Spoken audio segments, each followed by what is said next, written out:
আল্লাহ পাক রব্বুল আলামিন বলতেছেন ওয়াকরনা ফি বুয়ুতিকুন্না ওয়ালা তাবাররাজনা তাবাররুজাল জাহিলিয়াতিল উলা।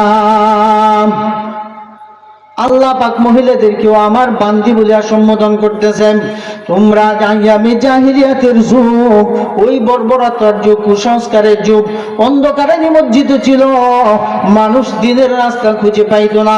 ওই সময় নারী পুরুষ সকালে অবাধে ঘর থেকে বাহিরে যাইয়া তাদের খেয়াল খুশি মতো চলাফেরা করত। ওই সময় তাদের কোনো পর্দার কোনো বিধিবিধান ছিল না। নারী পুরুষ কাঁধে কাঁধ মিলে তারা ঘর থেকে জাহান ইচ্ছা এনেই যেত, যা ইচ্ছা তাই করত। কিন্তু এখনের সময় কি আছে? আল্লাহ তাআলা বলতেছেন, তোমরা না জাহিলিয়াতের যুগের নারীদের মতো, ওই কুসংস্কার অন্ধকার যুগের মহিলাদের মতো সম্মানিত নারী সমাজ, তোমরা ঘর থেকে বের হও না, তোমরা তোমাদের গৃহের অভ্যন্তরে, তোমরা তোমাদের বাড়ি ঘরে থাকো, কারণ তোমরা হইলা বাড়ির সৌন্দর্যের অলংকার। সুবহানাল্লাহ। নারী হইল সৌন্দর্যের অলংকার, ঘরের শোভা, বাড়ির একটা প্রতীক। এই জন্য তোমরা ঘর থেকে বের হও না পর্দা করা ছাড়া। এইভাবেও কয় না যে এই জীবনেও ঘর থেকে বাইরে হইতে পারবা না, এটা না। তুমি বের হতে পারবা মাথা থেকে পা পর্যন্ত আপাতমস্তক, ওয়াল বডিটাকে অন্য পুরুষের কাছ থেকে, ওই অন্য পুরুষের চোখের দৃষ্টি থেকে তুমি তোমার দেহটাকে হেফাজত করে তারপরে ঘর থেকে বের হও। তুমি তোমার প্রয়োজনে বাবার বাড়িতে যাইবা, বোনের বাড়িতে যাইবা, আত্মীয়র বাড়িতে যাইবা, কোনো নিষেধ নাই। কিন্তু আল্লাহর সেই বিধিবিধান পালনের মাধ্যমে বোরকা পরিহিত অবস্থায় আল্লাহ তাআলার বিধিবিধান মেনে তুমি ঘর থেকে বের হইবা। অযথাই দরকার ছাড়া তুমি ঘর থেকে বের হবে না। ওয়াকিমনাস সালাহ ওয়া আতিনাস যাকাহ, এবং নামাজ কায়েম করবা, যাকাত প্রদান করবা। নামাজ কায়েম করার কথা বলা হয়েছে, নামাজ পড়ার কথা বলা হয় নাই। নামাজ পড়া হইলো সপ্তাহে একদিন মসজিদে যায়, এই শুক্র আলী। রমজান মাস আসতেছে, সারা 11 মাসের খবর নাই। রমজান মাসের আগে তা বিবি সাবরি কইব 11 মাস যাই করছি না করছি, কাপড় চুপড় টুপিটা ফাটা একটু ধুয়ে দিও, রমজান মাসটা আইতেছে, একটু নামাজ রোজা তো পড়ন লাগবো। হ্যাঁ হইলো রমজান আলী। হ্যাঁ, এই যে সবে বরাত আইতেছে, বরাত আলী, লাইলাতুল কদর, রমজানও নাই, সারা মাস নামাজ নাই, রোজাও নাই, কদরের রাত্রে মানুষের কোনো অভাব নাই। মনে হয় সবটা বরকতই না। হ্যাঁ, বরকত তো আছেই, কিন্তু এইখানে যদি নফল নামাজ আপনি না পড়েন গুনাহ হবে না, কিন্তু রমজান মাসের রোজা ছাইড়ে দিলে গুনাহ হবে না? গুনাহ হবে, কিন্তু রোজা রাখে না। কদরের আছে মানুষ অভাব নাই, হ্যাঁ, সবে কদরকে তালাশ করে, সে কদর আলী। এই জন্য আল্লাহ পাক রব্বুল আলামিন বলতেছেন, ও দুনিয়ার বান্দা বান্দিগণ, তোমরা নামাজ কায়েম করবা। নামাজ পড়ার কথা বলা হয় নাই, নামাজ পড়া হলো সপ্তাহে একদিন জুম্মার নামাজ পড়া।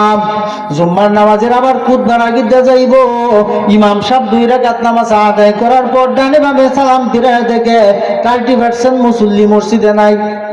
আবার মুনাজাত যখন ইমাম সাহেব দিলাম, ইমাম সাহেব মুনাজাত দেওয়ার পর মুনাজাত যখন সমাপ্তি করলো, পিছন দিকে তাকায় দেখে যে 50%-এরও বেশি, 70%, 70% মুসল্লি নাই, আউট হয়েছে, উদা হয়ে গেছে।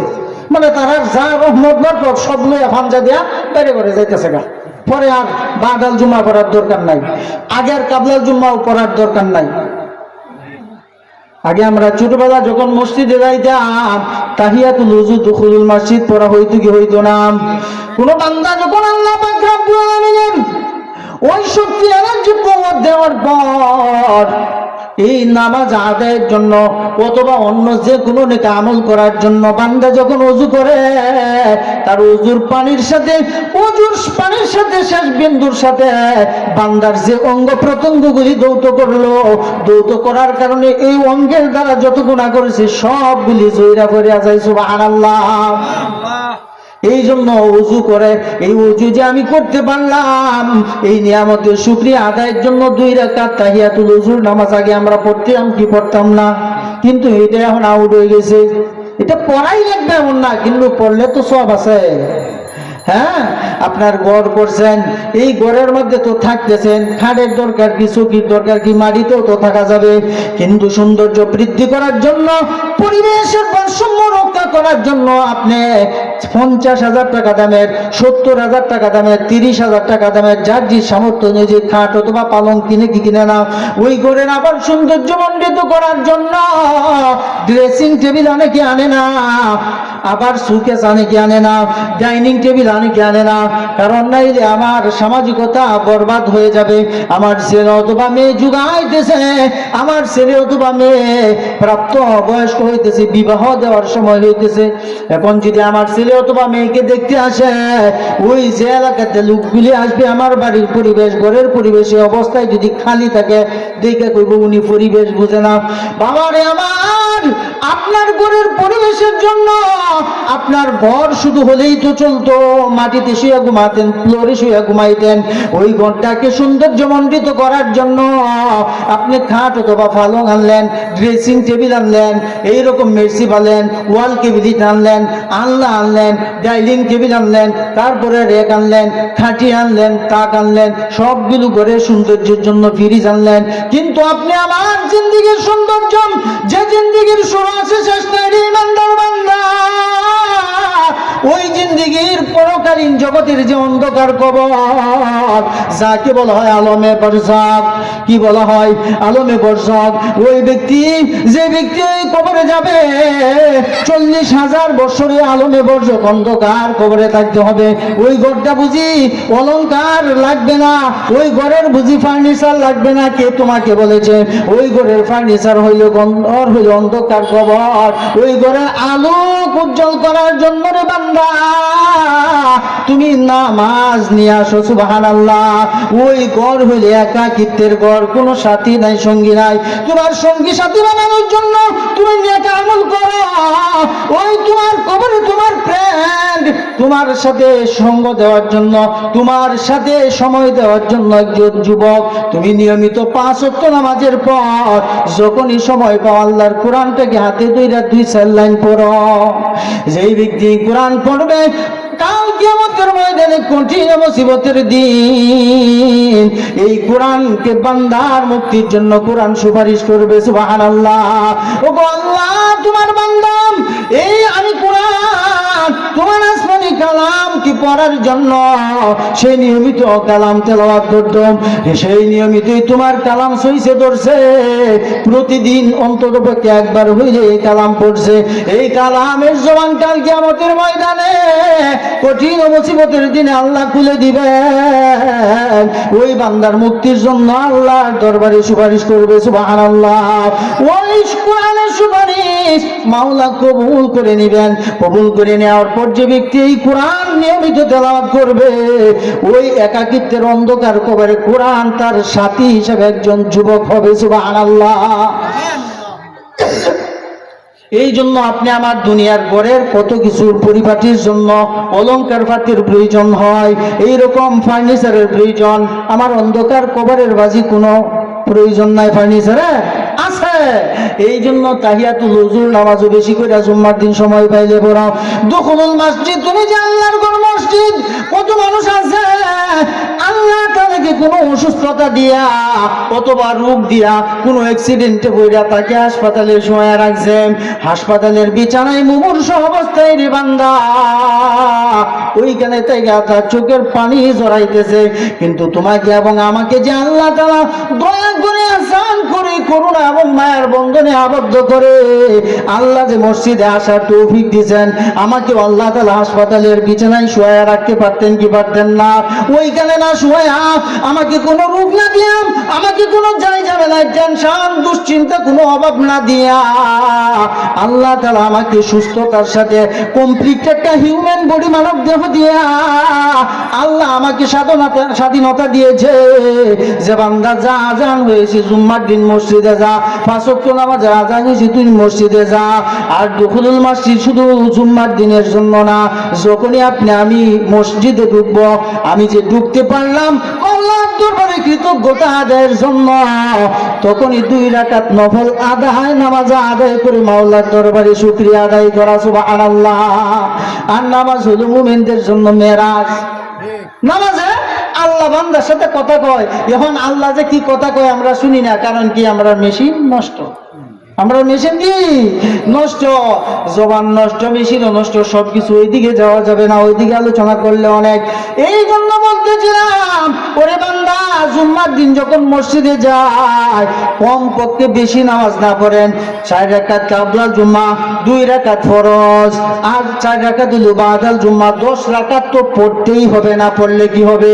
গুনাহ হবে। কিন্তু এখন প্রত্যেক মসজিদে এই রোগ আছে নাকি শহরে, যে দেখতাম যে খুতবার আগে যে যাইতো, যাই আপনারা লম্বা পাঞ্জাবি জুব্বা বিদেশি স্টাইলে, হ্যাঁ, যাই নামাজ একটাই নৌকা হাতের নিচে করে লইয়া আঁটো সুরমা বডি স্প্রে সেন্ট বা তার যত কিছু লাগানি লাগে লাগাইয়া দামি একটা টুপি 3 তালা লাগাইয়া হেরা মসজিদে এই খুতবার আগে যাইতো, লম্বা চোরা একটা হুজুরের সাথে মুনাজাত দিয়ে কান দিয়ে দাড়ি ভিজে বাদে যাইতো গা, বাদে আর কাবলাল জুম্মাও নাই, বাদাল জুম্মাও নাই। এই রোগ আস্তে আস্তে এখন গ্রামে ঢুকছে। হেরা কিন্তু আমলের দিকে উন্নত হয়েছে। এই জন্য আপনি আমার অন্ধকার জগতের পরজগতের এই একাকিত্বের ঘর, দৈনিক কবর আমাকে ডাকতেছে, আমি একাকিত্বের ঘর, আমি নিঃসঙ্গের ঘর, আমি পোকামাকড়ের ঘর, আমি কবর হয়তো কারো জন্য হয়ে যাব জান্নাতের টুকরা, আর না হলে কারো জন্য জাহান্নামের গর্ত, নাউজুবিল্লাহ। এই জন্য এই কবর থেকে বাঁচার জন্য তোমরা বেশি করে নেক আমল নিয়ে আসো। আর এই নেক আমল করার জন্য আল্লাহ তাআলা বলতেছে, আকিমুস সালাত, তোমরা নামাজ কায়েম করো। বেনামাজি হইল তারা 5 ওয়াক্ত নামাজের মধ্যে 3 ওয়াক্ত পড়ছে, 2 ওয়াক্ত ছেড়ে দিছে, 5 ওয়াক্তের মধ্যে 4 ওয়াক্ত পড়েছে, যে কোনো অজুহাতে অলসতাম করে অবহেলাম করে 1 ওয়াক্ত বন্ধু বান্ধবের সাথে আড্ডা দিয়া গল্প করে আশ্রলে বৈশা থেকে ছেড়ে দিছে, ইয়া হইল বেনামাজি। আর নামাজি হলো যে ব্যক্তি পরিপূর্ণভাবে তার জীবনে 5 ওয়াক্ত নামাজ কোনো দিন বিশেষ কোনো কারণ ছাড়া, কোনো উজর ছাড়া 1 ওয়াক্তও কাজা করে না, সে হইল নামাজি। সুবহানাল্লাহ। সেই নামাজ কায়েম করতেছেন। আর ওই সমস্ত নামাজীদের জন্য আল্লাহ পাকের ঘোষণা হলো, যারা নামাজ কায়েম করে আমি আল্লাহ ওই নামাজীদের প্রতি খুশি হইয়া 5টা পুরস্কার দিব। সুবহানাল্লাহ। কয়টা পুরস্কার? 5টা। 1 নম্বর পুরস্কার, ওই নামাজি আমার বান্দা অথবা বান্দিন যে রিজিকের জন্য মাথার ঘাম পায়ে গেলেন, শরীরের রক্ত পানি করে এই জমিনে ফসল ফলানোর জন্য রিজিকের সন্ধানে কাজ করি কি করি না।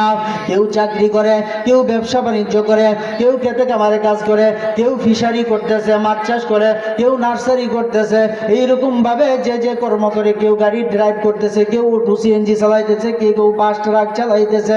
এই ব্যক্তিরা ওই রিজিকের জন্য সকাল থেকে সন্ধ্যা পর্যন্ত, সন্ধ্যা থেকে আবার সকাল পর্যন্ত এই বিরতিহীন ভাবে অক্লান্ত পরিশ্রম করে যে বান্দারা রিজিকের সন্ধানে ঘুরে, যে ব্যক্তি 5 ওয়াক্ত নামাজ কায়েম করবে, আমি আল্লাহ সন্তুষ্ট হয়ে তার রিজিকের ব্যবস্থা করে দিব। সুবহানাল্লাহ। রিজিকের চিন্তা আপনি আমার করা লাগবে না, করবে কেউ উপরওয়ালা। ওমা মিন দাব্বাতিন ফিল আরদি ইল্লা আলাল্লাহি রিজকুহা। এই পৃথিবীতে বিচরণকারী যত জীব আছে, যত কুলকায়নাত, যার জীবের যে সমস্ত জীবের রিজিকের দরকার হয়, সবগুলি জীবের রিজিকের দায়িত্ব একমাত্র আমি আল্লাহ তাআলার জিম্মায় নিয়ে নিলাম। সুবহানাল্লাহ। এই জন্য আল্লাহ যদি কারে খাওয়াই তো চাক আরো দইরা খাওয়া, আর যদি কাউকে না খাওয়ায়, হ্যাঁ, এরকম 20-50 জনে আইন নেও কামানোর বাও। একদিন এক ছেলে রাগ করছে তার মার সাথে। তার মা হইল ধার্মিক, দিনদার পরহেজগার। বাবা বলতেছে যে আল্লাহ, ওই বাবা, তুমি যে খেতে বসছো তুমি বিসমিল্লাহ বলিয়া খাও, কারণ খাওয়ানোর মালিক আল্লাহ, আল্লাহ না খাওয়াইলে তুমি খেতে পারবা না। বাচ্চা বলতেছে আল্লাহ খাওয়াইলে কেমনে? আমি খাইলে খাই, আম না আইলে গুসা করিয়া যায় আমরা। না, আল্লাহ খাওয়াইলে তুমি খাইতে পারবা, আল্লাহ না খাওয়াইলে তুমি খাইতে পারতা না। আল্লাহ যদি খাওয়ায় তোমার গাঢ় দৌড়েও খাওয়াইবো, আর যদি না খাওয়া তুমি দৌড়ে আলগা যাতা না। কতে এলে আমি খাইতাম না। তার মার লোকে রাগ করছে, আমি খাবো না, তোমার আল্লাহ কেমনে খাওয়াই এটা আমি দেখবো। ওই বাচ্চা সন্তান, ওই বালকটা রাত কইরা সারাদিন বাড়ি থেকে বের হইয়া এই বাড়ির চারপাশে ঘুরে যা আল্লাহ কেমনে খাওয়া হয় দেখবো। সারাদিন ঘুরছে, আল্লাহ তো আর খায় না খাওয়ান লইয়া। তার মা ডাকে, বাবা খায়ালা রাগ করিস না, কোনা খাইতাম না, আল্লাহ খাওয়াইলে খায়াম। পরে তার মা যখন এমন ভাবে ডাকাডাকি করতেছে, সে এই বাড়ির সামনে দিয়ে যে রাস্তা গেছে, রাস্তার পাশে আম গাছ উঠে বয়ে রয়েছে। তার মা যখন তারা ধরতো যা, তার মা তোর গাছ উঠতে তো না, হ্যাঁ গাছ উঠতে গিয়ে বই রয়েছি। তার মা ভাত তরকারি লিয়া ওই গাছের নিচে, বাবা আচ্ছা খায়ালা রাগ করিস না, এই যে আমি তুই গেলাম গা। তার মা ভাবতেছে আচ্ছা আমি গেলে গা যদি খায়, না তোমার আল্লাহ কেমনে খাওয়া এটা আমি দেখব।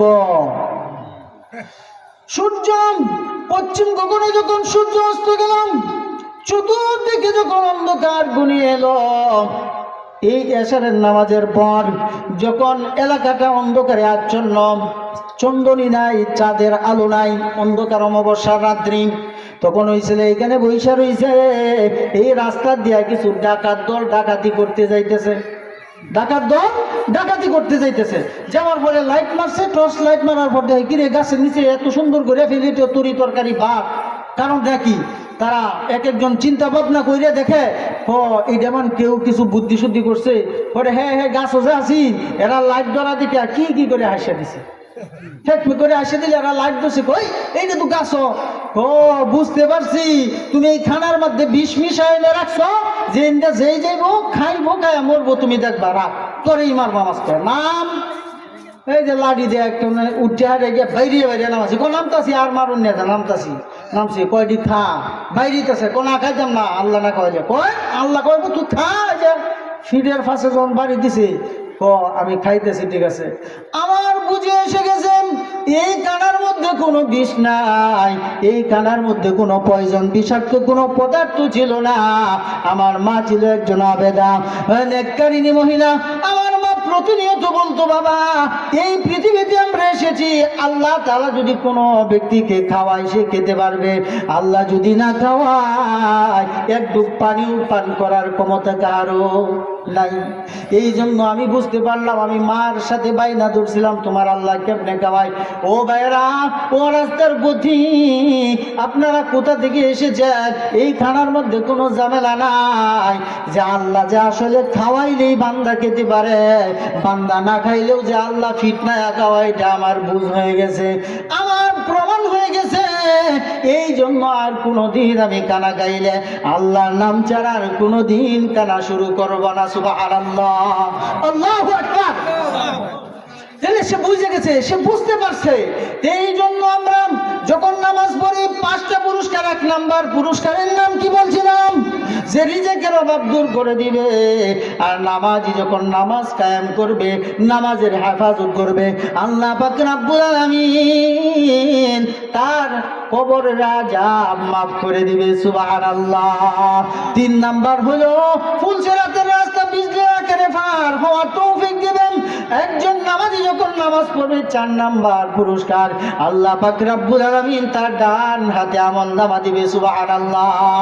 আপনি আমার জন্মের পর থেকে নিয়ে আজ পর্যন্ত, এই মাহফিল পর্যন্ত আমাদের 2 কাঁধে 2 জন সাংবাদিক আছে না নাই?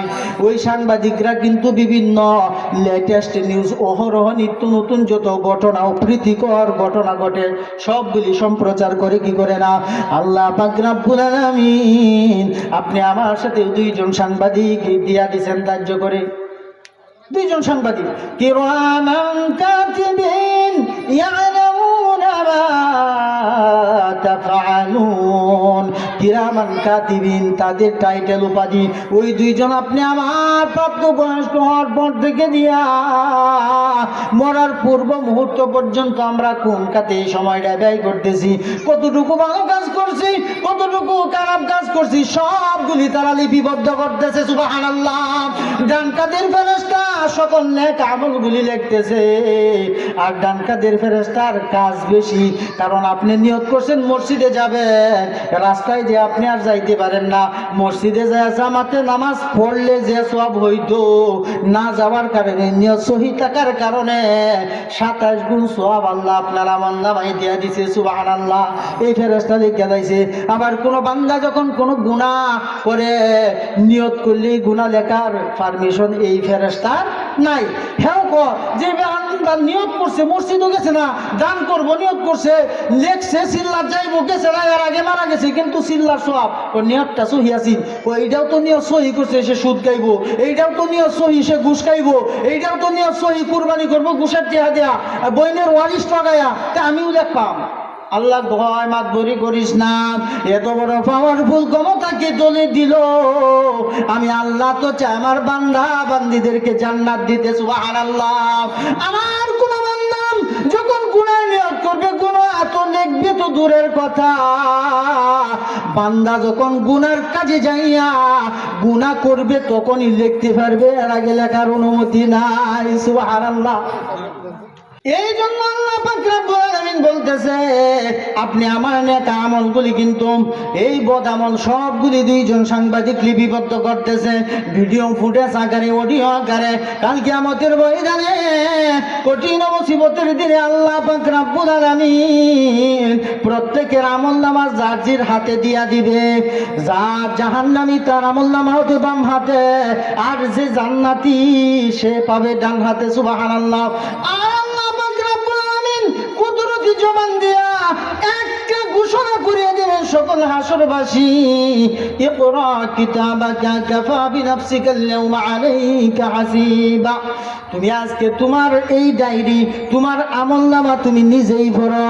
তুমি দুনিয়াতে থাকাকালীন সময়ে কতটুকু ভালো কাজ করেছ, কতটুকু গুনার কাজ করছো, আজকে তুমি নিজেই হিসাব মিলাও। তুমি কি জান্নাতে যাইবা না জাহান্নামে যাইবা? এই জন্য তোমার হিসাব তোমার কাছেই দিলাম, তুমি চিন্তা করো তুমি কি কাজ করছো।